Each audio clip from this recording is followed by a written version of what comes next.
দুর্গা পূজা শুরু হইয়ে খামইতে বহনের হনা বহনের খাম যদি মলয় লই ফেলা ইতেই এখন জ্বালা থেকে সব নেই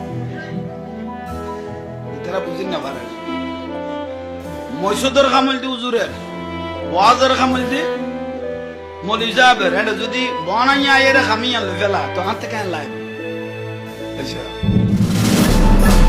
यार আর কদুয়া যাই রে হবু ইতেই বে বনাইয়া তইলে মুখস্থ নাই থাকলা আর বুত হলহলাই ভরত দে ইতে হলহলাই ভরর মাই বল কলকলাই এর উঠে হতল মুসিবত ফিল্ম জারে কদ্দুন মিশাল আমি দেখতে রে আবার দুর্গা পূজায় দিয়েও বলে এটা বাঙালি জাতি উৎসব নওজুবিল্লাহ। আমি বুঝি না এরপরেও তার ধর্মমন্ত্রিত্ব থাকে কেন?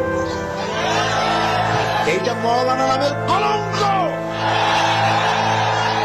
চাকরি রক্ষার জন্য থামেন চাকরি রাখার জন্য মানুষ এইভাবে নিজের ইমান নষ্ট করে।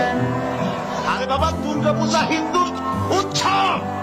আমি 1,00,000 বার 1 কোটি বার বলবো, দুর্গা পূজার সাথে এই দেশের মুসলমানদের কোন সম্পর্ক নয়। এটা মুসলমানদের অনুষ্ঠান নয়।